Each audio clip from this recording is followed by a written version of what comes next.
un positionnement aussi important pour accueillir les athlètes paralympiques en vue de leur préparation en 2024.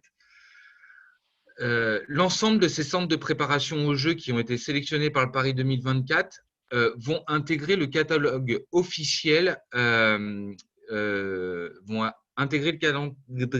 catalogue officiel de Paris 2024 qui va être mis en ligne prochainement, normalement en juin,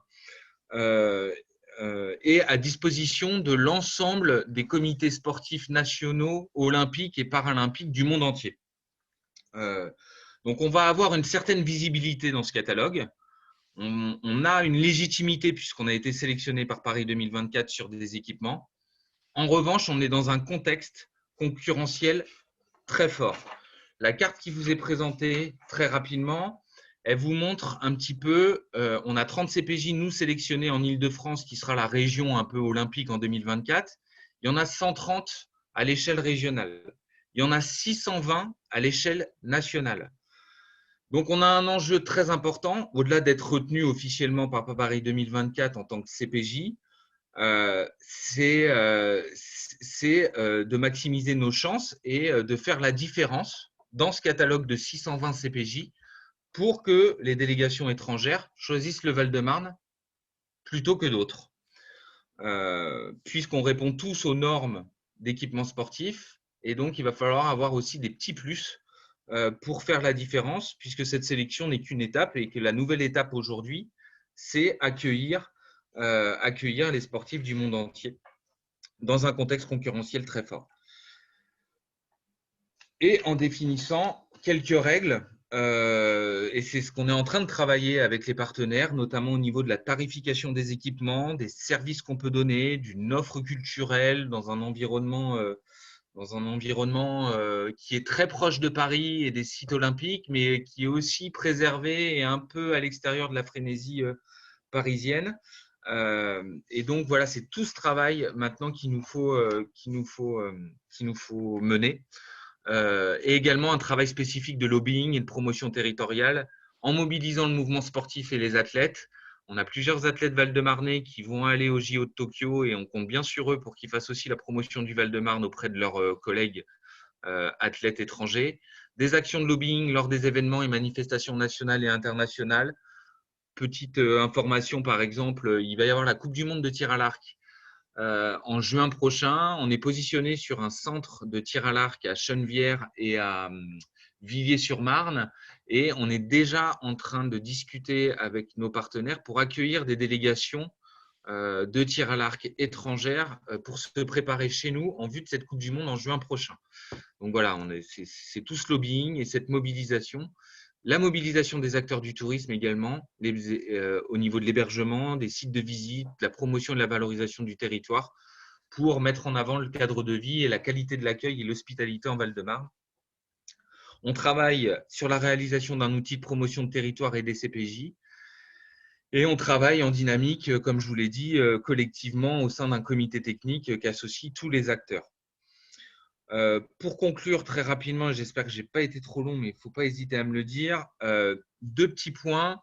Dernièrement, Paris 2024 a souligné le travail effectué en Val-de-Marne actuellement en nous disant qu'on était très bien parti et qu'on était en avance actuellement sur la ligne de départ sur les CPJ et qu'il ne fallait pas perdre cette avance. Donc, on a un enjeu important maintenant de faire venir les délégations, et pas qu'en 2024, le plus rapidement possible sur notre territoire pour venir se préparer. C'est vrai qu'aujourd'hui, tout le monde est focus sur Tokyo et sur les JO qui auront lieu normalement cet été en 2020. Mais c'est aussi aujourd'hui que ça se joue parce qu'à titre d'information, par exemple, les Américains ont déjà choisi leur centre de préparation aux Jeux dans le 95 à Aubonne. Et comme je vous l'ai dit, nous, en ce moment, on essaie d'accueillir des délégations de tir à l'arc parce qu'il y a une grosse manifestation qui a lieu. Donc, en gros, il va falloir qu'on se démarque et qu'on crée des choses pour qu'on soit le plus attractif possible pour accueillir les délégations et notamment sur certains services. Paris 2024 évoque une tarification solidaire parce qu'il faut savoir qu'au niveau international, il y a peu de pays qui ont beaucoup de moyens. On n'a qu'une dizaine de comités nationaux olympiques et paralympiques qui ont des moyens, qui ont de l'ingénierie et qui ont un budget important, comme les Américains, les Russes, les Chinois, pour dégager des budgets pour venir s'entraîner 2 ans avant les JO. Pour l'ensemble des autres délégations, ils ont beaucoup moins de moyens. Donc, Paris 2024 encourage les territoires pour l'accueil des délégations à mettre en place une tarification solidaire, adaptée, pour favoriser l'accueil des délégations là-dessus. Donc, on est en train de voir, nous, avec nos partenaires, comment on essaye de faire cette petite différence sur nos équipements sportifs. Et il faudrait voir aussi comment on peut faire la différence pour aussi accueillir ces délégations, notamment dans nos hébergements, dans nos espaces de restauration, etc. etc. Donc, voilà un petit peu où on en est. Et on se met en route vers les Jeux. Et donc, voilà. Eh ben, merci beaucoup, Et donc, je suis Antoine. à votre disposition pour les questions. Je vais passer la parole à Hélène rapidement pour la partie touristique. Puis après, vraiment, on sera sur la partie action, voir ce qu'on pourra mettre en œuvre avec le club hôtelier. Hélène, je te laisse la parole. Et puis, on répondra aussi à toutes vos questions. Ouais. Alors, peut-être pour clarifier les choses, en fait, il y a 3 temps pour ces Jeux olympiques 2024. Là, on a parlé de l'accueil des délégations. Et c'est 3 temps qui vous concernent. L'accueil des délégations sportives qui vont venir effectivement s'entraîner parce que des sportifs qui participeront au JO et qui habitent à l'autre bout du monde, ils viennent s'entraîner dans le pays où auront lieu les JO plusieurs fois avant les Jeux olympiques parce qu'ils veulent s'habituer au climat, au décalage horaire, voir comment tout ça se passe. Enfin bon. Et donc, ils choisissent des équipements sportifs, mais sachez que ça ne suffit pas un équipement sportif pour accueillir une délégation, il faut bien qu'ils se logent quelque part. D'où, dans les dossiers, on a répertorié aussi vos hôtels. Donc, c'était des critères. Hein. François a travaillé avec le club hôtelier là-dessus, à moins de 15 minutes, etc., etc. Donc, vos hôtels, vous faites partie de cette offre dont vient de parler Antoine. Et maintenant, comment, avec tout ça, les centres de préparation au jeu, ça comprend donc cette offre d'hébergement, comment on va séduire les délégations étrangères pour que dès fin 2021, 2022, 2023, elles viennent s'entraîner et s'héberger dans vos hôtels. S'entraîner dans les équipements et s'héberger dans vos hôtels. Ça, c'est le premier temps. Donc, il démarre tout de suite. Ensuite, il y a le deuxième temps qui est la phase des Jeux olympiques. Le temps des Jeux olympiques et paralympiques, ça dure, Antoine, 1 mois à peu près. Oui. Donc, en 2024, comment on va positionner le Val-de-Marne pour accueillir les visiteurs? Ça, c'est le deuxième temps. Et puis, le troisième temps, c'est comment on a créé une tellement belle dynamique tous ensemble en Val-de-Marne que, sur le long terme, on a donné envie aux touristes du monde entier de venir dans le Val-de-Marne. Donc, en fait, les enjeux, c'est ça. Pour nous, c'est les Jeux olympiques, ça va donner ça va montrer des images de Paris dans le monde entier et ça donne souvent envie aux gens de venir, même plus tard, dans la destination. Parce qu'il ne faut pas se leurrer, l'année des Jeux olympiques 2024, pour le tourisme en général, elle n'est pas très bonne. Parce qu'il y a des supporters, des gens qui viennent pour les JO, mais tous ceux qui n'aiment pas les JO, qui ont peur de l'augmentation des prix, etc., tous les touristes habituels, en général, ils fuient la destination cette année-là. Donc, il faut aussi qu'on travaille là-dessus, nous, pour que le Val-de-Marne s'en sorte le mieux possible. Donc, en fait, les enjeux pour nous, c'est quoi? C'est effectivement d'avoir une offre touristique donc, alors là, je parle là, on est sur 2024, on n'est plus sur les CPJ, hein, mais donc ça se travaille dès maintenant. Donc, une offre touristique pour les supporters et les touristes sportifs qui viendront pour les JO, ils viennent avec leur famille, avec tout ça, donc on va leur dire, venez en Val-de-Marne, c'est là que vous êtes le mieux. Donc, on va développer une offre de tourisme sportif, par exemple. On va travailler sur des offres spécifiques liées au sport. On va aussi dire à ceux qui ne veulent pas des Jeux olympiques, écoutez, en Val-de-Marne, autant pour ceux qui veulent les Jeux olympiques, on est très près des sites olympiques et de Paris, c'est génial. Donc, venez chez nous. Et pour ceux qui ne veulent pas des JO, en même temps, on n'est pas vraiment, comme l'a dit Antoine, au sein de la frénésie des JO, puisque nous, on est un petit peu à l'écart, on n'a pas de site olympique. Donc, on va essayer de jouer sur les 2 tableaux. L'enjeu, c'est aussi d'associer les habitants. Ils vont accueillir leur famille, ils vont peut-être aussi avoir besoin d'hébergements annexes, et puis donner à tous l'envie de revenir ou de revenir. Alors, c'est vrai qu'on a des atouts, hein, c'est ce qu'on se disait, une desserte qui va être améliorée. Les Jeux Olympiques, c'est ça aussi, ça nous permet finalement d'avoir préservé le Grand Paris Express, la prolongation de la ligne 14. C'est des choses qu'on n'aurait peut-être pas eues aussi vite, voire peut-être jamais, s'il n'y avait pas eu les Jeux Olympiques. Montrer que notre territoire, on est les rois de l'hospitalité. Ça, c'est important. Je crois qu'il faut vraiment qu'avec vous, on arrive à travailler ce volet-là et donc qu'on trouve ce positionnement. Bienvenue en Val-de-Marne, c'est là que vous serez le mieux. Que vous veniez pour les Jeux Olympiques ou que vous n'ayez pas envie des Jeux Olympiques, c'est the place to be, c'est le Val-de-Marne. François, donc peut-être pour finir, il y a encore une diapo, je crois. Oui, pardon. Ouais. Donc voilà, donc nous, on a mis en place, et avec vous, on veut mettre en place un groupe de travail donc, spécialisé sur le tourisme pour définir un certain nombre, pour travailler sur un certain nombre de sujets et mener des actions. Donc, c'est comment on sensibilise tous les professionnels du Val-de-Marne parce que, par exemple, pendant les Jeux Olympiques, l'accueil des supporters, c'est un public particulier. Donc, comment on travaille avec eux. Les sportifs aussi, donc, qui vont venir pour les CPJ, c'est pareil, c'est des sportifs, ils ont des besoins particuliers en termes d'hébergement, en termes de soins, en termes de, etc. Donc, comment on travaille avec vous pour être prêt pour accueillir ces sportifs. Après, quelles actions de mobilisation on peut mettre ensemble? Moi, je rêverais que tous les hôteliers puissent dire moi, je participe à cette action collective, je fête les Jeux Olympiques. Donc, quels outils on vous donne, de quoi vous avez besoin? On va essayer aussi tous ensemble de faire des actions de lobbying, par exemple, pour intégrer les canaux de promotion officiels, parce que c'est Paris 2024. Donc, c'est toujours Paris qui sera à l'image, montré. Et par exemple, dans les réservations hôtelières, auprès d'Atout France, auprès des centrales de réservation, je ne suis pas sûre que d'autres territoires que Paris et la Seine-Saint-Denis soient proposés. Donc nous, il faut qu'on arrive à ce que le Val-de-Marne, à ce que l'offre hôtelière du Val-de-Marne soit dans l'offre qui sera officiellement proposée. Donc tout ça, c'est des actions de lobbying.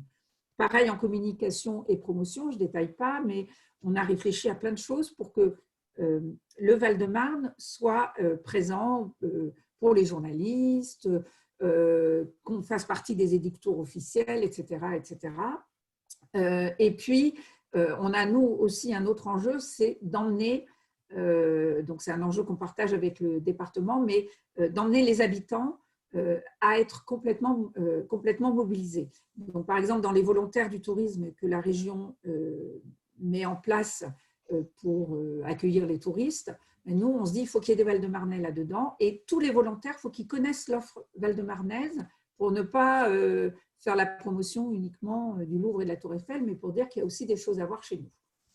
Et puis peut-être, il y a encore autre chose, François? Non, après, on rentre vraiment plus. Merci en tout cas à tous pour ces petites présentations. On va rentrer plus dans le concret pour vous peut-être. C'est vraiment les pistes d'action. On y a déjà réfléchi donc avec le club hôtelier et puis avec le département. C'est comme le disait Hélène, c'est différents temps d'intervention. Donc ce premier. La priorité aujourd'hui, c'est donc l'accueil des délégations étrangères dans les hébergements du Val-de-Marne, dans le cadre des centres de préparation aux Jeux. Pour rappel, pour être dans le cahier des charges pour accueillir une délégation étrangère dans un centre de préparation aux Jeux, il faut être un hôtel 3 ou 4 étoiles situé à moins de 15 minutes d'un équipement sportif. Donc là, vous avez vu la carte tout à l'heure. De toute façon, on renverra les présentations de toute façon pour que vous puissiez vraiment vous situer aussi par rapport à cette cartographie et aux différents équipements et villes surtout mobilisées. Donc en tout cas, pour les CPJ, donc entre 2021 et 2024, pour accueillir, donc c'est hôtel 3 ou 4 étoiles à moins de 15 minutes d'un CPJ. Donc généralement, c'est 15 minutes en transport, donc plutôt car. Hein, généralement, et Antoine le dira, mais je pense que les délégations se déplacent principalement en car. Donc voilà. L'objectif aujourd'hui, c'est de rendre attractifs ces CPJ, donc les 30 CPJ du Val-de-Marne, pour qu'elles soient que ces CPJ soient le plus attractifs possible et donc forcément accueillir le plus de délégations possible.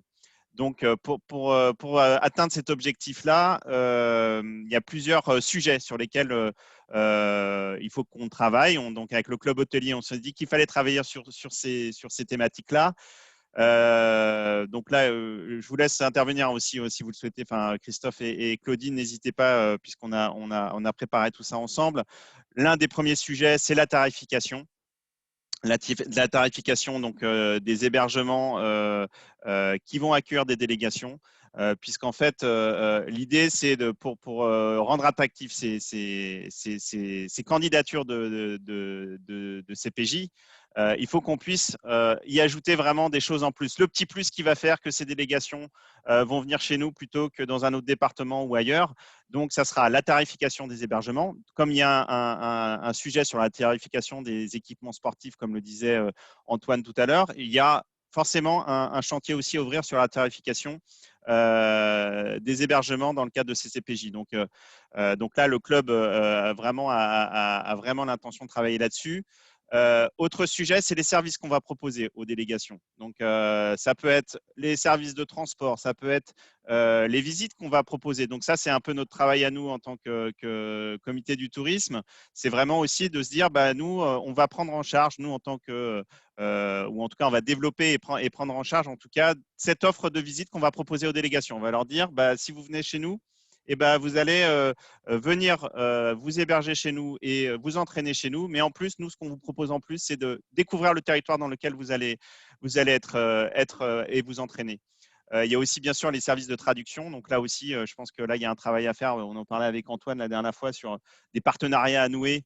Donc là, ça c'est plus notre sujet à nous et puis il y a le sujet avec le département, des sujets avec des universités notamment et des étudiants. Et puis également le lien à travailler avec les villes, puisque ce sont les villes aussi qui sont soit chefs de file ou alors c'est le département qui sera la porte d'entrée pour qu'il y ait le moins d'interlocuteurs possible et que ça se passe bien en termes de communication entre les villes et les équipements sportifs et les hôtels. Autre sujet, donc c'est un pack accueil pour les délégations étrangères qui vont venir pour qu'elles puissent avoir toutes les informations dont elles ont besoin pour quand elles viennent chez nous, dans nos hôtels, dans nos résidences de tourisme, qu'elles puissent avoir peut-être un document. Alors on ne sait pas encore, hein, tout ça c'est à travailler, mais peut-être des éléments en tout cas qui vont leur donner ces informations pour tout, le transport, la santé, voilà. Enfin, ça, c'est vraiment quelque chose qu'il faudra travailler. Donc là, je vais peut-être passer la parole au club hôtelier. Donc, je ne sais pas, Christophe ou Claudine, si vous souhaitez intervenir, oui, puisqu'on a échangé là-dessus. Et donc, Claudine, je te laisse la parole pour que tu puisses un peu présenter nos échanges. Bonjour à tous. Donc, moi, je suis Claudine Devenay. Je suis donc membre, évidemment, du club des hôteliers du Val-de-Marne et je dirige également l'hôtel Confort de la Porte d'Ivry. Donc, vous avez compris que les hôteliers se sont engagés fortement dans cette dynamique. Le club hôtelier s'est engagé à travailler sur la charte donc, qui va réunir tous les hôtels qui le souhaiteront, évidemment. Travailler sur des points communs qui pourront être présentés aux délégations et ce qui évitera que chaque hôtel apporte son petit dossier pour avoir un peu de business, puisque évidemment, c'est tout ce qu'on attend, c'est de retravailler et il faut prendre ce qui vient. Donc, nous, on a commencé avec Christophe à travailler évidemment sur cette charte et avec Hélène et François. Ce qu'on souhaite, c'est qu'il y ait une première réunion qui a été fixée déjà la semaine prochaine, donc le 29, avec des hôteliers volontaires pour travailler sur des questionnaires qui seront proposés à tous les hôteliers. Évidemment, on ne peut pas accueillir tous les hôteliers, mais si certains d'entre vous souhaitent se joindre à nous pour créer le questionnaire qui sera envoyé à tous les hôteliers, n'hésitez pas en tout cas après la réunion, à nous faire part de vos souhaits et on vous fera une petite invitation à la prochaine réunion. Le temps est court puisque, comme vous voyez sur le slide, il faut qu'on rende notre charte en juin 2021. Donc, c'est pour ça que la prochaine réunion, c'est déjà la semaine prochaine et on sera dans le vif du sujet. Le plus difficile sera sûrement sur les prix, évidemment. Et ensuite, pour les prestations, chacun pourra apporter ses idées, ses envies et sa motivation pour le faire. Voilà, n'hésitez pas, si vous avez des questions, nos coordonnées à Christophe et à moi seront sur le slide de toute façon. Voilà, merci à tous. On vous enverra de toute façon cette présentation, je vous le rappelle. Comme tu disais, Claudine, pourquoi juin 2021 ? Parce que c'est à partir de septembre 2021 que justement les délégations vont commencer à travailler sur les JO 2024. Comme le disait Antoine, là, ils sont tous focalisés sur l'édition de Tokyo là, qui a lieu cet été. Et puis après, à partir de septembre, voilà, ils vont commencer à rechercher justement ces centres de préparation aux Jeux dans lesquels ils vont venir s'entraîner. Donc, c'est pour ça que c'est dès maintenant qu'il faut travailler à cette charte pour être le plus attractif possible. Donc, vaste sujet. Donc, ça fera partie justement des échanges qu'on pourra avoir tous ensemble prochainement. Donc, ça, c'est la première partie autour des centres de préparation aux Jeux entre 2021 et 2024. La deuxième partie, on est plus là à partir de 2022-2023. Plus lié véritablement aux Jeux Olympiques en tant que tels, l'événement donc en 2024. Comme le disait Hélène tout à l'heure, il y a un des sujets où là il faut vraiment qu'on fasse un gros lobbying, nous en tout cas en tant qu'institution, mais aussi le club hôtelier et le département, je pense tous ensemble, auprès donc des acteurs que sont Atout France ou alors le COJO, donc le comité d'organisation des Jeux Olympiques, pour faire partie des plateformes officielles de réservation. Et ça c'est un sujet, on se rappelle aussi moi je me souviens notamment de la COP 21 qui a été un événement assez important. Alors j'ai plus la date exacte de l'année de l'organisation de la COP 21, mais sur la plateforme de réservation officielle, le Val-de-Marne, les hôtels du Val-de-Marne et les hébergements du Val-de-Marne n'étaient pas présents sur la plateforme officielle puisqu'ils avaient ouvert en priorité, comme c'était dans le nord de Paris, la Seine-Saint-Denis et Paris. Et donc, ils n'avaient pas ouvert tout de suite les réservations auprès des hébergements, malgré nos demandes. Ils n'avaient pas ouvert tout de suite les réservations. Donc, ça, c'est un sujet sur lequel on va travailler. Autre sujet, et ça, c'est un sujet où ça vous êtes concernés, je pense, les plus concernés, c'est sur la maîtrise des prix. Et pour vraiment éviter cette hausse des prix et flambée des prix pendant les JO 2024, qui, je pense que Christophe pourra peut-être en dire un mot parce qu'il en a l'expérience, il en a eu l'expérience sur justement au moment d'événements comme ça un peu planétaires, on se retrouve avec des prix qui sont qui peuvent être parfois vraiment délirants. Et donc voilà, il y a aussi Christophe, je peux te laisser la parole là-dessus. Ouais, mais je confirme qu'on a eu plusieurs événements comme ça, Coupe du Monde, Euro, Coupe du Monde de rugby, des gros événements comme ça où les prix ont eu tendance à flamber, mais alors c'était juste pas possible.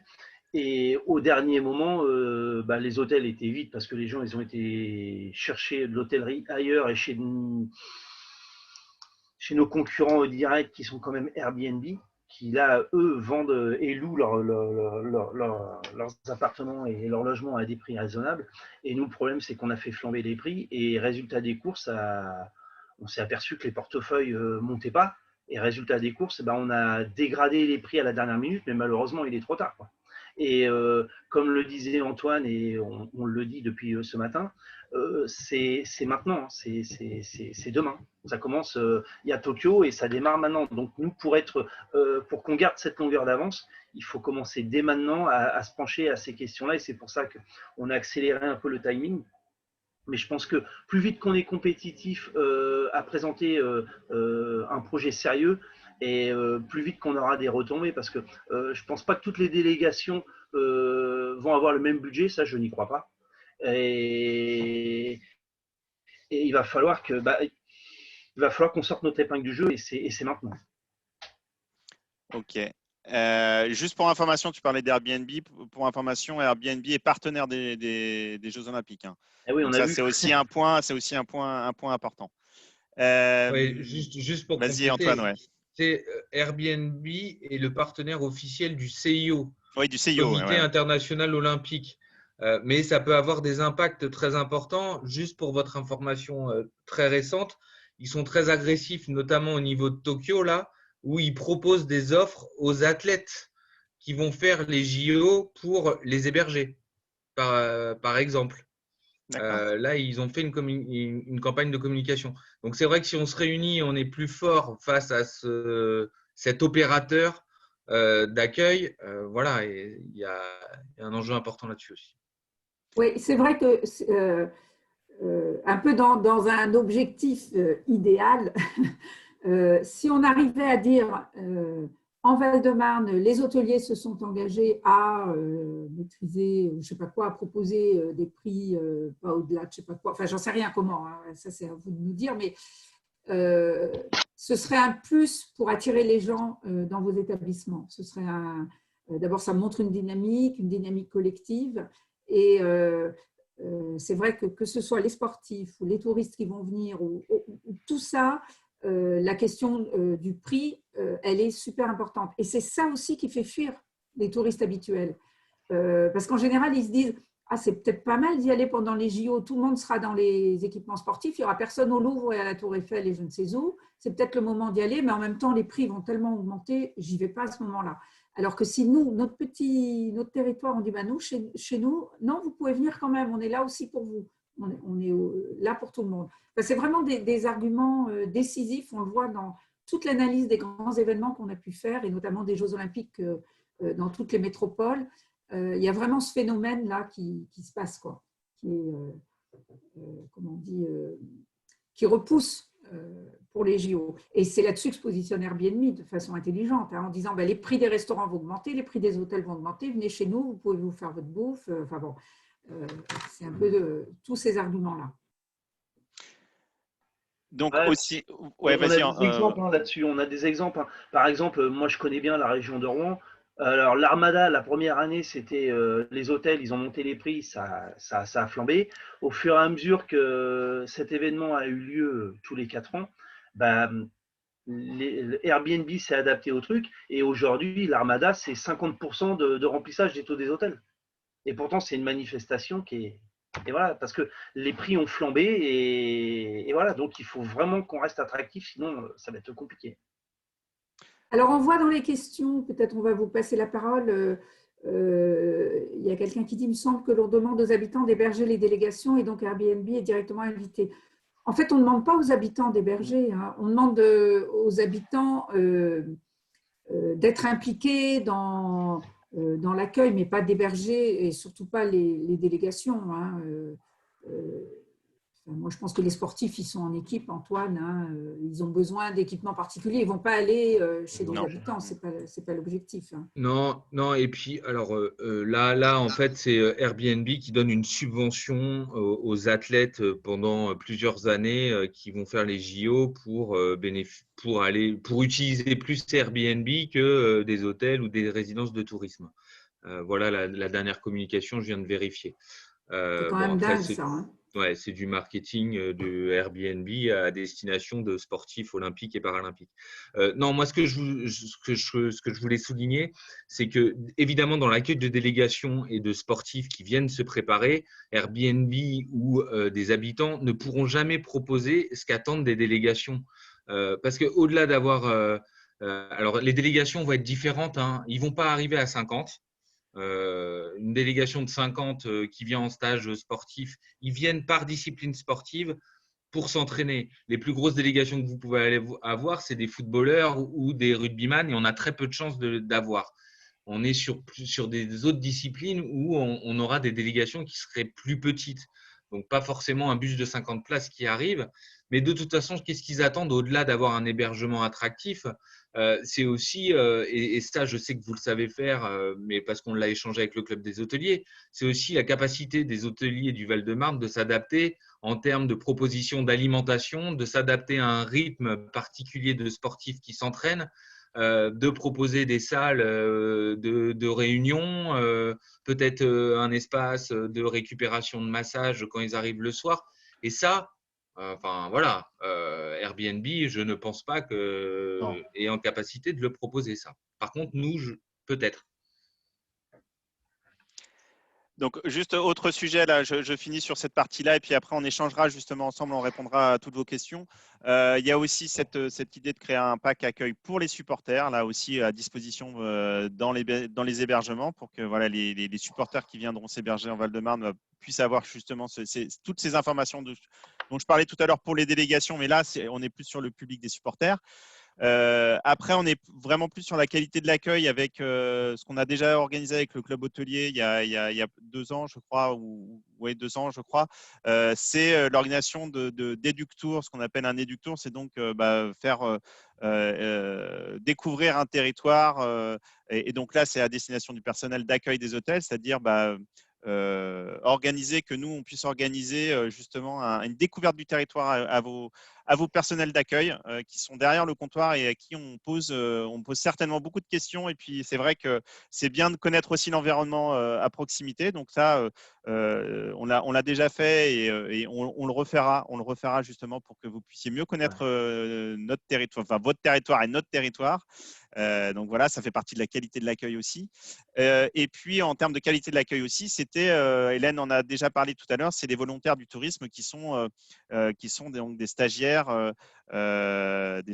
étudiants, en tout cas en langue ou en tourisme, qui viennent sur les grands sites touristiques pour informer au mieux les touristes. Donc là, il y aura particulièrement un certain nombre de volontaires du tourisme pendant les Jeux Olympiques. Donc, pourquoi pas les faire venir aussi dans les hôtels. Donc, ça fait partie, je sais qu'il y en a déjà eu dans des hôtels Val-de-Marnais il y a quelques temps. Mais là, l'idée, c'est vraiment d'en avoir beaucoup plus et beaucoup plus en Val-de-Marne et pourquoi pas dans les hébergements. Donc, voilà un peu les grands sujets là, nous, on a évoqués sur les pistes d'action à développer ensemble. Mais je pense que ce qui est important aujourd'hui, c'est aussi que vous puissiez poser vos questions, que vous puissiez aussi poser des questions sur la présentation en tant que telle, et puis peut-être même des questions plus larges sur les Jeux Olympiques et sur les CPJ dont on vient de vous parler. Donc, n'hésitez pas soit à lever la main, soit vous avez peut-être des propositions aussi, ça j'ai oublié de vous le dire, mais c'est vrai que pour l'instant, ça fait partie des premiers échanges qu'on avait eu avec le club hôtelier, mais peut-être que vous aussi, vous avez des propositions d'action à mettre en œuvre tous ensemble dans le cadre de cet accueil. Voilà, alors attendez, je vais arrêter de partager l'écran et puis voilà, c'est mieux de se voir quand même. Et puis, n'hésitez pas à lever la main et à poser des questions. La parole est à vous. En tout cas, levez la main, puis après, moi, je vous donnerai la parole. Ou sinon, dans le chat, je regarde s'il y avait des questions. Je crois qu'il y avait une question sur les budgets. J'ai vu passer ça tout à l'heure. Oui, sur les budgets des délégations. Voilà. Si on a des éléments sur les budgets hébergement des délégations. Je ne sais pas, Antoine. Antoine, est-ce que tu as des éléments là-dessus? Ça va dépendre des délégations, je suppose, hein, de la Alors, taille des délégations, des sports, enfin des disciplines, des pays. ça dépend de ça dépend de la richesse de l'organisation. Enfin voilà, c'est différent dans chaque pays. Paris 2024, moi, m'a informé la semaine dernière qu'il y avait vraiment 10 pays qui étaient vraiment très forts, très structurés, avec des budgets dédiés pour ça. 10 pays, je vous l'ai dit en introduction, on a 206 délégations qui sont allées à Rio. Donc, vous voyez la quote-part. Et c'est pour ça qu'ils insistent un peu sur une tarification solidaire.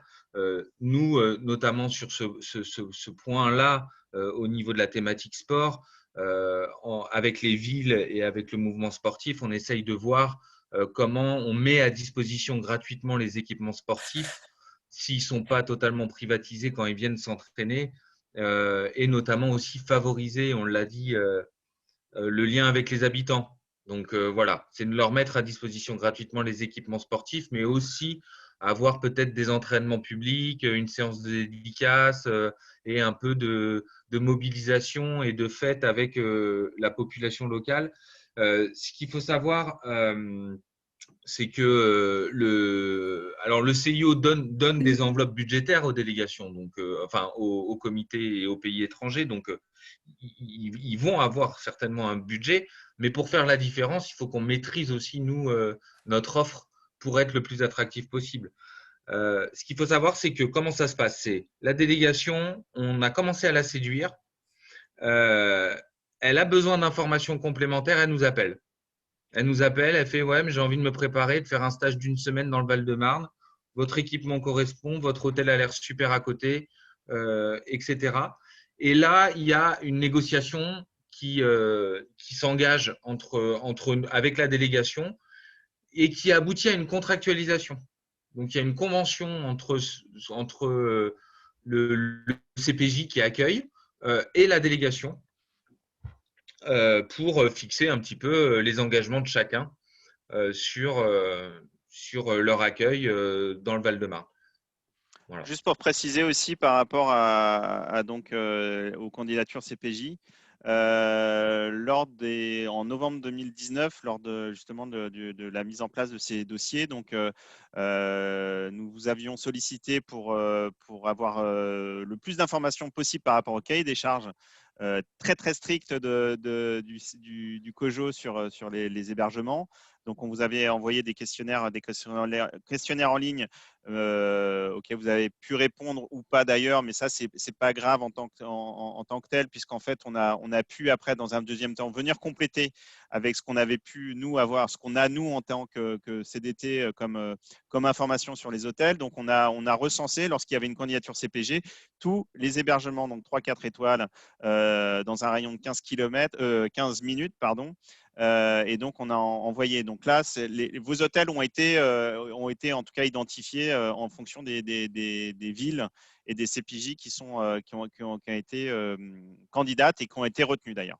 Donc voilà, pour information. Et donc après, de toute façon, lorsqu'il y aura contact avec un CPJ, eh ben, il y aura aussi forcément contact avec les hébergements à ce moment-là, comme le disait Antoine. Il y a une main levée là. Oui, justement, j'avais passé la parole à Monsieur Ben Yacoub. Allez-y. Il faut mettre votre micro. Vous m'entendez ? Voilà, c'est bon, on vous entend. Oui, on vous entend. Oui. Simplement, quand on regarde l'histoire de Airbnb à l'origine, on voit bien que c'était une pénurie d'hébergement qui a fait que cette plateforme a été créée. Donc pour moi, pour ma part, l'hébergement est au cœur de ça. Il n'y aura pas de succès s'il n'y a pas d'hôteliers, tout hôtels confondus, 3, 4, 2 étoiles. Et là, quand je vois dans votre carte, je vois qu'il y a certaines villes qui sont excentrées, qui ne sont pas concernées par le CPJ. Encore une fois, il faut communiquer, à mon sens, sur toute l'hôtellerie du Val-de-Marne. C'est vraiment la pénurie de chambres, d'hébergement, hein, qui fait que les personnes, peut-être qui n'ont pas dans le cadre du CPJ, mais dans le cadre des JO plus tard, vont choisir notre région ou pas. S'il n'y a pas d'hébergement, et on le voit quand il y a des événements, les gens sont agacés et là, on les voit s'éloigner de notre région parce qu'il n'y a pas d'hébergement. Donc, les hôtels, pour moi, toute étoile confondue, doit être vraiment impliqué à cela. Et pour cela, il est nécessaire, effectivement, de lister peut-être tous les hôtels, de vraiment faire mais d'impliquer les hôtels davantage que ça. Alors, le club hôtelier, moi, je ne suis pas adhérent, mais voilà, il y a combien d'hôtels qui sont adhérents et je pense que tous les hôteliers devraient adhérer au club hôtelier pour justement communiquer ensemble là-dessus. Encore une fois, pour moi, c'est vraiment les hôtels doivent être au cœur de ce programme. Tout à fait, monsieur. Mais effectivement, c'est ce qu'on fait. Hein. Sachez qu'on liste toujours tous les hôtels et qu'on travaille avec tous les hôtels. Alors, sur Airbnb, si je peux me permettre, c'est aussi une évolution dans les demandes des touristes et le fait que les hôtels n'ont pas pu s'adapter ou n'ont pas su s'adapter, je ne sais pas, aussi à une demande qui était un peu différente de la chambre classique avec les services hôteliers, une demande qui était aussi de pouvoir s'héberger différemment, faire ses courses. Enfin bon, donc voilà, sachez que nous, effectivement, on répertorie tous les hôtels, on travaille absolument avec tous les hôtels. Mais il y a quelque chose de collectif à créer. Nous, on travaille avec voilà, une liste d'hôtels, on travaille avec le club hôtelier Et je pense qu'il y a quelque chose de collectif. Et c'est sûr que dans ces événements, les gens vont plus loin aussi parce que les prix sont moins chers, parce que effectivement, il y a une capacité qui est adaptée à une année normale et pas à un grand événement. Quand il y a un énorme salon, on le sait, hein, sur Paris, tous les hébergements sont pleins. Voilà, mais c'est très, très ponctuel. L'idée, là, c'est vraiment de voir comment collectivement on offre quelque chose et on fait comprendre que c'est dans nos hôtels qu'il faut venir. Et pas parce qu'il y a une liste d'hôtels simplement. Hein. C'est vraiment qu'est-ce qu'on a à leur proposer. Le petit plus qui fera que c'est chez nous qui viendront, que c'est chez vous qui viendront. Alors, je vois une main Au-delà d'une levée. liste répertoriée. Excuse-moi. Excuse-moi, Hélène. Je vois une main levée, Delphine Cotineau de l'Hôtel du Port de Nogent. Vous pouvez allumer votre micro. Oui, moi j'ai juste une question. Les délégations, quand elles viennent avec leurs familles aussi, leurs enfants, ou c'est seulement les sportifs qui viennent s'entraîner? Non, c'est seulement les sportifs qui viennent avec leur staff s'entraîner. Ils sont vraiment en préparation olympique pour aller gagner la médaille 2 ans après. Donc, normalement, ils viennent pas dans le cadre de stage avec leur famille ou leurs enfants. Par contre, si on les accueille super bien, ils peuvent revenir. Tout à fait. Avec leur Mais famille. Pendant les JO, ils viennent avec leur famille quand même. Oui, pendant les JO, ils viennent avec Pendant leur les famille. JO, oui. Ce qu'il faut savoir, c'est que, et c'est ce qui se passe pour Tokyo, pour vous dire, nous, on essaye de les faire venir 2 ans avant en stage de préparation. Ce qu'il faut savoir, c'est que, et c'est l'exemple très concret de Tokyo, l'ensemble des délégations, pour s'acclimater, et notamment là, voilà, pour être en lien avec des délégations françaises de différents sports, partent à Tokyo une semaine ou 15 jours avant les JO cet été, dans des camps de base, 1 semaine, 2 semaines avant les JO, pour s'acclimater et pour se préparer.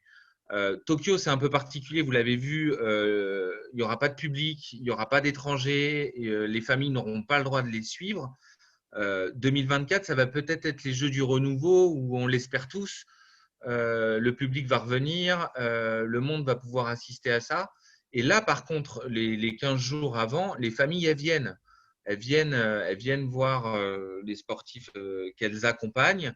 Elles ne peuvent pas loger dans le village olympique parce que suite à leur semaine de préparation, toutes les délégations sont hébergées dans le village olympique et leurs familles, elles n'ont pas le droit d'être hébergées dans le village olympique. Donc, elles trouvent un hébergement intermédiaire pour suivre les athlètes qui feront. Mais ça, on est sur du 2024 là. Avant 2024, on est vraiment sur un truc très sport. Mais c'est possible qu'ils puissent venir. Mais s'ils viennent avec leur famille, ça veut dire du budget supplémentaire. Et comme on l'a dit, il y a des enveloppes qui existent et ils essayent de les focaliser sur la prépa sportive. Oui, et moi je me dis, peut-être que je me trompe Antoine, mais que un sportif qui sera venu s'entraîner dans un CPJ, donc en 2022-23, qui aura été dans un établissement, hébergé dans un établissement, quand il reviendra en 2024, donc 15 jours avant, il viendra peut-être avec sa famille dans cette. Enfin, et même si après il va dans le village olympique en tant que sportif, s'il connaît bien l'hôtel dans lequel il a passé ses entraînements, il aura envie de dire à toute sa famille et ses amis qui le suivent au JO, hébergez-vous là. Moi, c'est comme chez moi ici. Moi, depuis 2 ans, j'y viens là. On est super bien dans cet hôtel-là. Venez là. Et on est à côté. Oui. Ça peut être des prescripteurs Complètement, c'est des super prescripteurs. Pour répondre peut-être tout à l'heure à la question sur la pénurie, d'hôtels dans certaines zones du département, faut savoir que moi j'ai fait justement tout le travail d'identification des hôtels dans le rayon des 15 minutes autour des CPJ. Tout le département du Val-de-Marne est concerné. Donc chaque CPJ a un hôtel à moins de 15 minutes. Donc et un hôtel 3-4 étoiles. Donc, il y a aussi une offre, certes, de 2 étoiles, mais c'est vrai que pour les CPJ, c'est pas d'après le cahier des charges, en tout cas, ils sont pas retenus, en tout cas. Donc, voilà, je ne sais pas, est-ce que vous avez d'autres interrogations ou questions? N'hésitez pas, c'est le moment. Parce que je vois que Sarah est présente parmi nous de Oui. l'hôtel UHN Shinagora. Tout à fait, oui. Je me dis, est-ce que, par exemple, un hôtel comme celui-là, on a quelque chose à jouer auprès des délégations chinoises? Je ne sais pas, vous, Sarah, si vous avez déjà engagé des choses avec la Chine. Bonjour, Sarah. Pour l'instant, bonjour à tous. Donc, pour l'instant, on n'a rien inscrit, il n'y a pas de demande de délégation chinoise. Donc, voilà, je observe et je pense que le développer notre l'hôtel fait des publicités à délégués chinoises, il faut à partir de 2023. Voilà. À 22 ou 23, voilà. D'accord. Ça, effectivement, pour les touristes. Mais je ne sais pas Antoine, mais c'est vrai que là, on a pour l'hébergement, et on sait à quel point c'est important pour les Chinois de se retrouver comme à la maison, on a un établissement qui répond à toutes les conditions, quoi.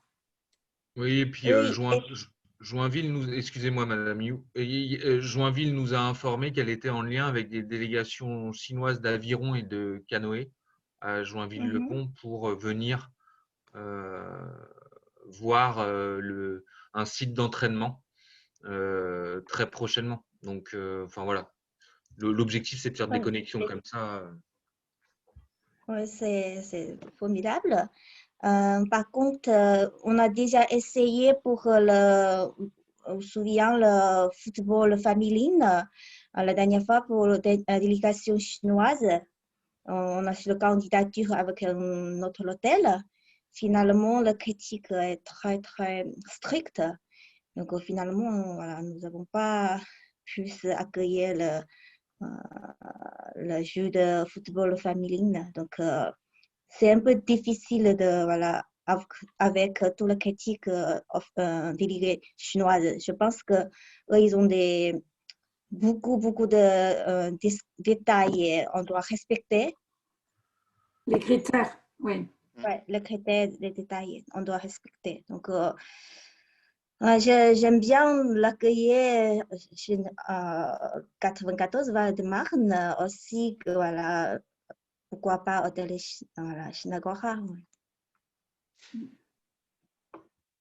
Voilà. Est-ce que vous, je vois Monsieur Ben Yacoub qui applaudit. Bah, merci. Je voulais Peut-être réagir. vous voulez intervenir également, allez-y. Non, je voulais intervenir. Deux questions. Vous parlé tout à l'heure de l'aéroport d'Orly.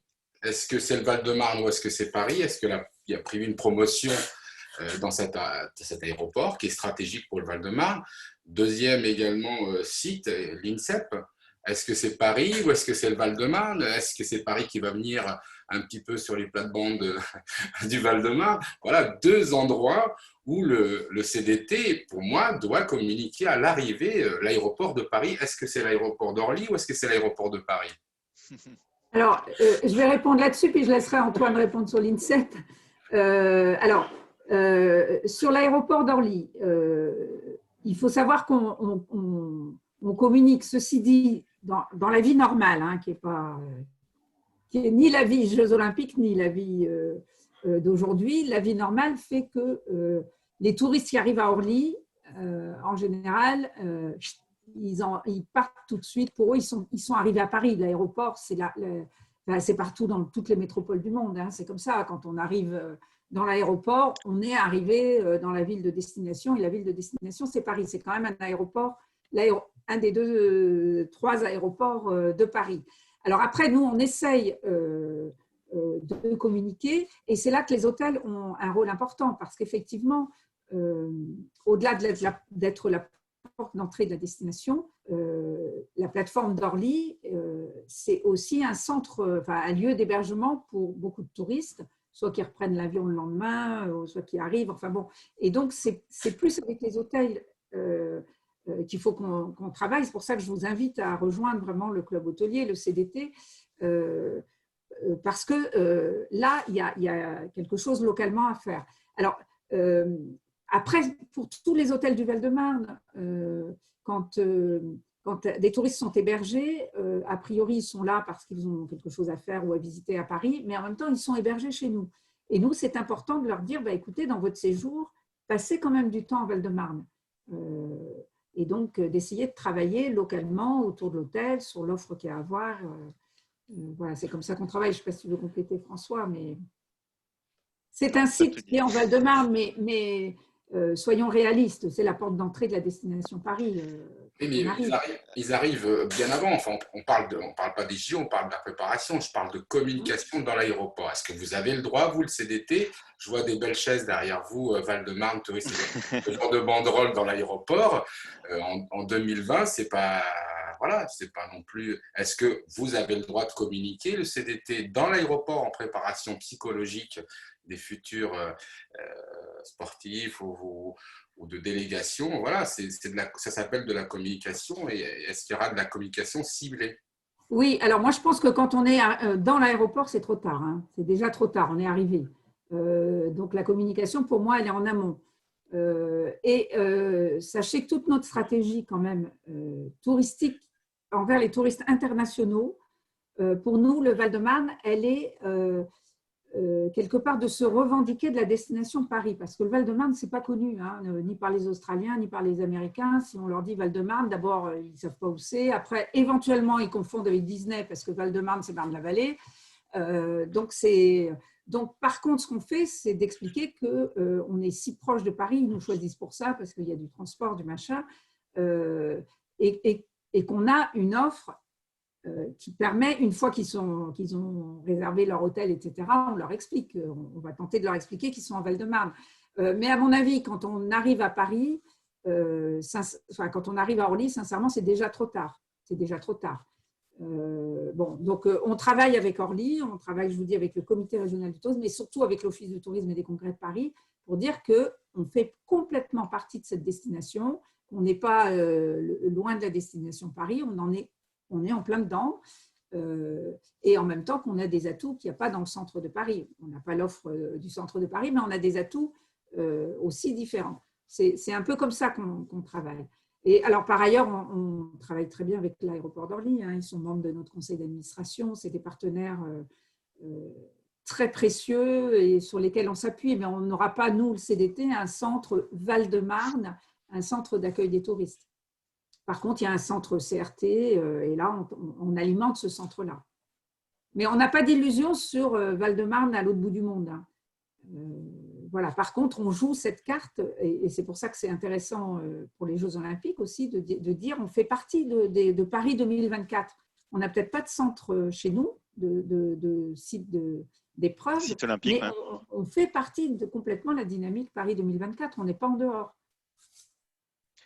Delphine Cottineau, vous voulez prendre la parole, je crois. Non, il y avait une question sur l'INSEP aussi. Donc, oui, pardon, oui. Juste Antoine, peut-être sur l'INSEP, toi qui connais mieux que nous. Très rapidement, l'INSEP, c'est Paris. Donc oui, c'est une petite… dans le bois. Dans le bois d'INSEP. Non, très rapidement, l'INSEP, c'est le CPJ des équipes de France. Voilà. C'est là où les équipes de France s'entraînent toute l'année. C'est leur site de préparation à côté de Paris et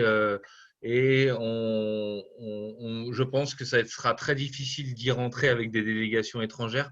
On doit essayer de travailler, mais le directeur général doit changer là, dans l'année. On doit essayer de les rencontrer pour essayer d'avoir accès peut-être à des services que l'INSEP propose, notamment en termes de santé, de préparation, de récupération qui pourraient intéresser des délégations étrangères quand elles viennent se préparer. Mais très rapidement, l'INSEP, c'est Paris et c'est le centre de préparation de toutes les équipes de France. Merci Antoine. Delphine Cottineau, je vous laisse la parole. Oui, je reviens sur la partie communication. Est-ce qu'il y a déjà des brochures qui sont faites, que ce soit en format papier ou en format PDF, des choses sur lesquelles on pourrait déjà communiquer auprès de nos clients, ou est-ce que c'est des choses qui vont être faites? Est-ce que celles que vous avez déjà ou pas, ça va être les mêmes pour cibler les clients JO, ou est-ce que tout ça, ça va devoir être fait? Hélène, oui. Alors nous, on a déjà donc des brochures touristiques. Oui, on va travailler sur de la communication spécifique pour les supporters. c'est pas encore complètement arrêté, mais comme je disais, ça fait partie des chantiers avec les hébergements sur des packs accueil. Bon, ça c'est quand les délégations sont déjà là, mais en tout cas oui, ça fait partie aussi, je pense, des questions sur lesquelles il faudra avancer. Hein. Hélène, je ne sais pas si tu veux ajouter quelque chose là-dessus. Oui, c'est sûr qu'on commence à travailler. C'est un peu ce qu'on vous a montré, hein, à réfléchir sur comment on positionne notre territoire dans tout ça, comment on met en avant l'offre de balades, de visites, d'hébergement, etc. On va travailler spécifiquement là-dessus et c'est pour ça que j'ai envie de dire rejoignez-nous parce que, en tout cas, on va créer ce groupe de travail tourisme Jeux Olympiques pour voir de quels outils vous avez besoin et du coup répondre, vous permettre d'avoir tous les outils vous aussi en main. Pardon. Vas-y, Claudine. Voilà. Donc, effectivement, c'est tout l'intérêt de cette réunion aujourd'hui, c'est d'essayer de regrouper les hôteliers. Nous, ce qui nous importe et notre métier, c'est l'hôtellerie, la restauration. Donc, c'est là-dessus que le club hôtelier souhaite qu'il y ait un maximum d'hôteliers qui participent à l'élaboration de notre proposition. Hein. Plus qu'une charte, c'est une proposition. Il faut qu'elle soit professionnelle, donc faite par nous, de façon à ce que ce qu'on a pu voir par le passé, des chartes qui ne correspondaient pas à tout le monde, ça n'existe pas. Il faut vraiment qu'on travaille tous là-dessus pour qu'on fasse une proposition intelligente aux côtés de tous les hôteliers et que chacun puisse apporter évidemment ses idées, ses pensées là-dessus. C'est vraiment sur ça que le club hôtelier insiste, c'est qu'il faut qu'il y ait un maximum d'hôteliers qui participent. Alors, il y aura une première réunion où effectivement, comme j'ai dit tout à l'heure, on sera une dizaine, une quinzaine, mais on va vous envoyer très prochainement un questionnaire et c'est là-dessus qu'on attend vraiment une grosse participation pour que la proposition soit la plus complète possible. Voilà, donc c'est juste ce que je voulais rajouter. C'est à nous de faire le travail, les hôteliers, pour que cette proposition plaise et qu'on soit gagnant au niveau du business. Voilà, tout ce que je voulais dire. Et nous, dans le groupe Travail Tourisme, on a besoin aussi de connaître vos besoins, d'avoir vos idées pour être le plus efficace et vous être le plus utile possible. Et bien sûr, c'est pour ça que vous serez à chaque fois évidemment invité à ces réunions. On aura aussi un expert en revenu management qui pourra nous apporter, alors non pas, c'est pas lui qui va choisir évidemment, mais il pourra nous apporter quelques informations sur des événements qui se sont produits, des événements sportifs qui se sont produits et nous aider dans le choix, puisque vous avez bien compris le plus difficile, ce sera les tarifs. Je pense que ce sera la partie la plus compliquée évidemment. On ne sait pas comment on travaillera, si on va travailler avec des tranches, si on va travailler avec des prix fixes, ça risque d'être un peu compliqué, mais en tout cas peut-être des tranches de prix en fonction des hôtels. C'est la partie évidemment la plus compliquée à appliquer, mais il faudra vraiment réussir à le faire. Voilà. Très bien, merci à tous. Peut-être que certains encore souhaitent intervenir avant qu'on clôture ce premier échange autour des Jeux Olympiques avec les hébergeurs. Non, je ne vois pas de main qui se lève. De toute façon, la présentation vous sera envoyée. On l'enverra également à tous les hôtels et résidences du tourisme du Val-de-Marne qui ont été invités aujourd'hui. Et puis, on espère vous retrouver très prochainement. Donc, vous aurez dans la présentation le mail du club hôtelier pour justement vous impliquer dans cette charte, dans la rédaction de cette charte. Et puis, on espère qu'elle sera… Nous, François, on vous réinvitera aussi donc, au groupe de travail tourisme. Hein, si ça vous intéresse, le tourisme en lien avec les Jeux Olympiques, c'est notre sujet aujourd'hui. Et on invitera d'ailleurs aussi des collectivités, etc. Parce que c'est l'ensemble de vos besoins auxquels il faudra qu'on réponde. Et voilà, pour voir quels outils, quelle communication, comment se positionner pour ce grand événement. Très bien. Écoutez, merci à tous. Et puis, à très bientôt. Bonne fin de journée. À bientôt. Merci à tous. Merci à tous. Au revoir. Au revoir.